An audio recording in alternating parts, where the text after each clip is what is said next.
Okay, picking up where we left off, we're on page 168 talking about multiplexing using port numbers. So one of the things you might ask is, how does this guy figure out what port number to assign on that initial connection? And the answer is, there's not really a way you can ask a server, what ports do you have open? Okay? What ports are you using? There's a kind of way you can do it locally, but it's kind of rough to do that from a remote point of view. So what happens is these numbers are well defined. There's some well-known port numbers. Others, there's a whole range of numbers which are well-known.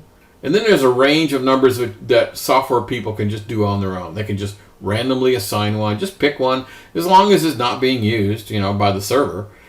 Just pick a number and say, that's going to be the port number we're going to talk over. And 99% of the time, the guy at the other end is going to say, well, I'm not using that port number either, so fine.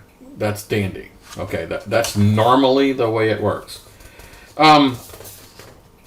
So let's go to the Internet Assigned Numbers and Authority, IANA. That's the people who come up with these things. Now, every machine, believe it or not, has... In their machine, they have a list of these port numbers. So this is the Windows-based machine. So I'm going to go to Windows. I'm going to go to System 32. I'm going to go to Drivers. I'm going to go to etc. Now, this is where this services guy, and I'm going to double-click on him, and he's going to ask me how do I want to open it. I'm just going to use Notepad because he's just a text file. Okay.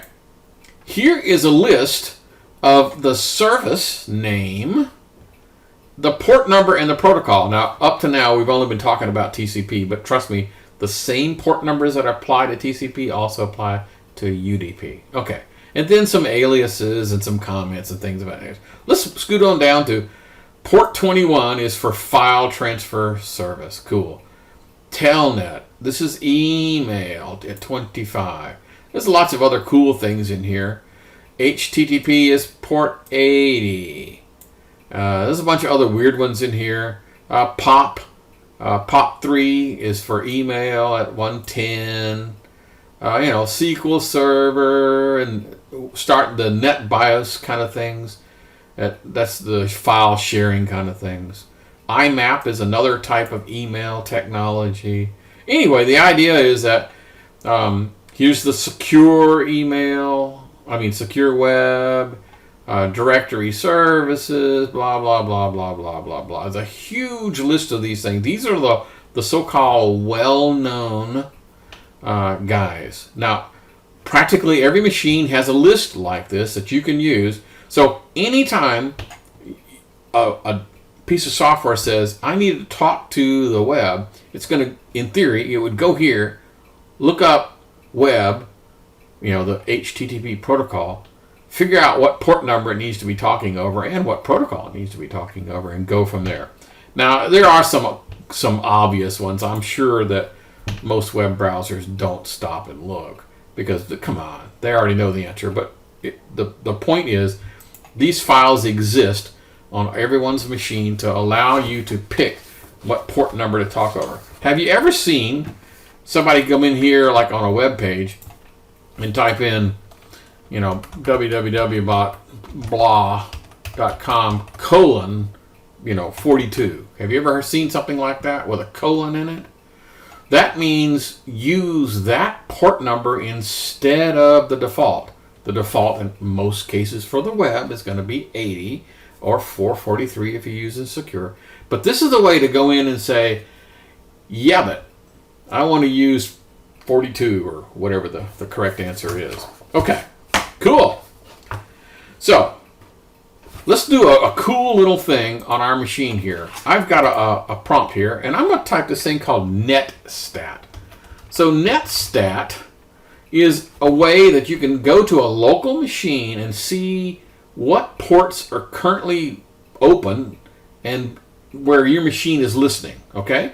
Now, I don't have a web server on here, so I don't expect to see port 80 open on my side. Okay, so here I'll hit the button, and I didn't get anything at all. Well, that sucks. Let's do. Okay, so What this basically says is right now I have a TCP connection using port 49335 coming from TEMUP. So it's coming from the university and it's HTTP and I've established this connection, so I'm good to go. So I know it's using port 80 at its end, and I'm using port 49335 at my end to carry on this conversation. Isn't that pretty cool? Okay. By the way, netstat-b is a good way to periodically check to see if you don't have some rogue software installed on your machine.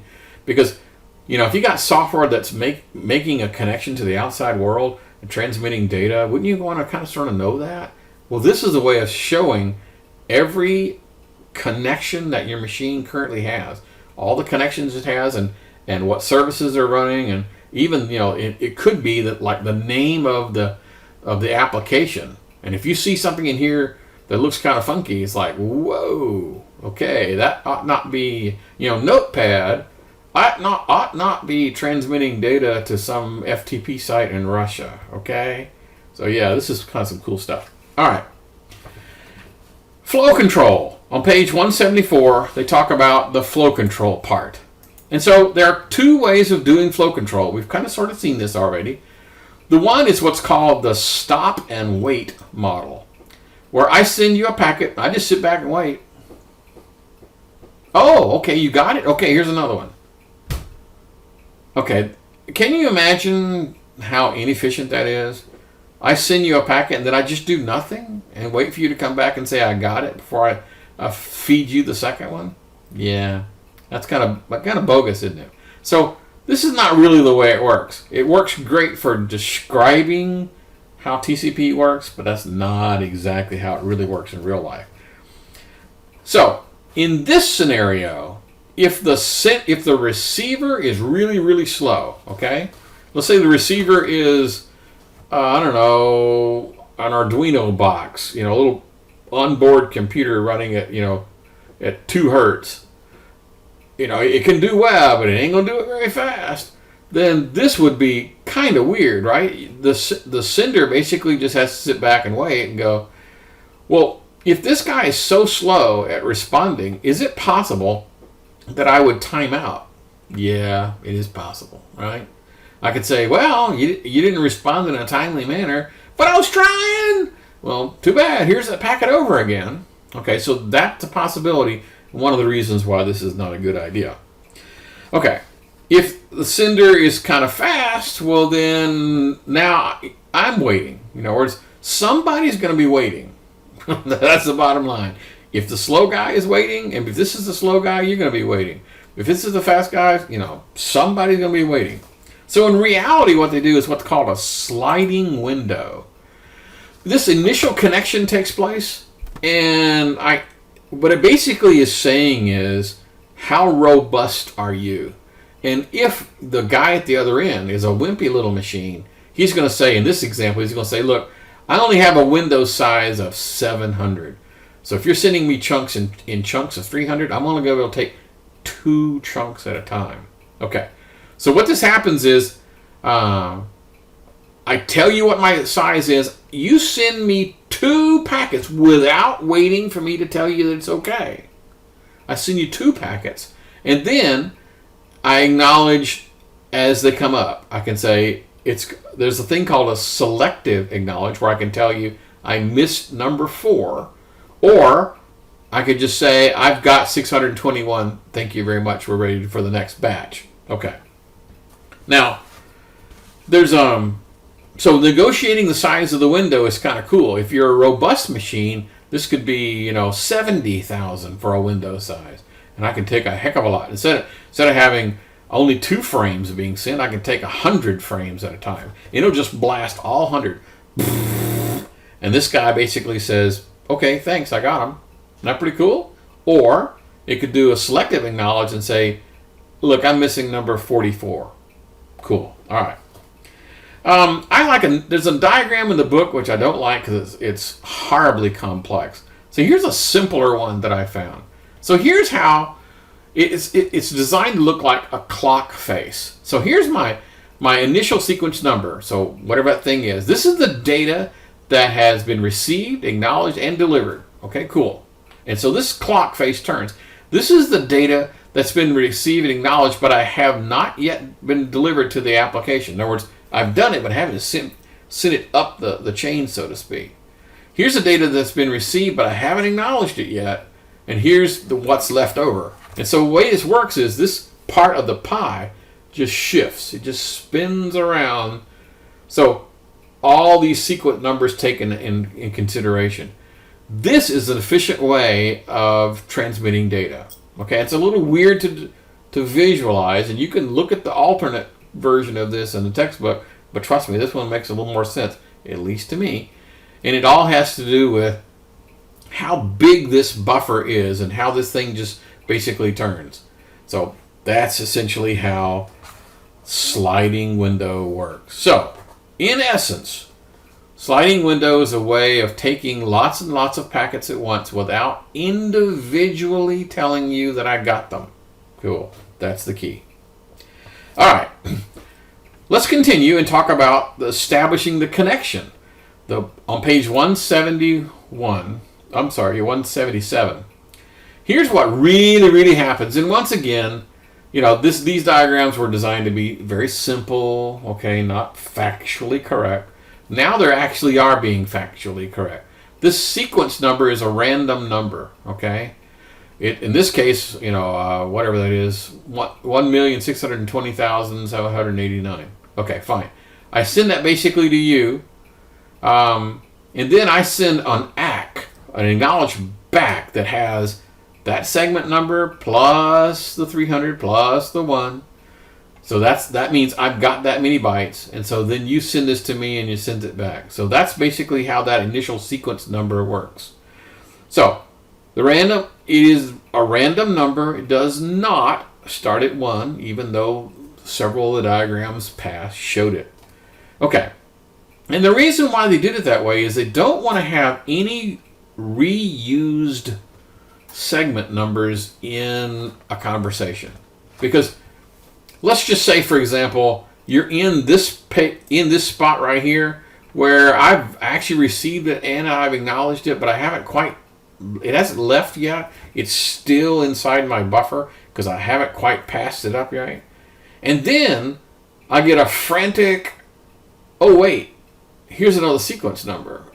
Do I go, well, what do you want me to do? I mean, I've already told you that it was good. Do you want me to stop where I'm at and rewind the clock? Well, you can't rewind the clock.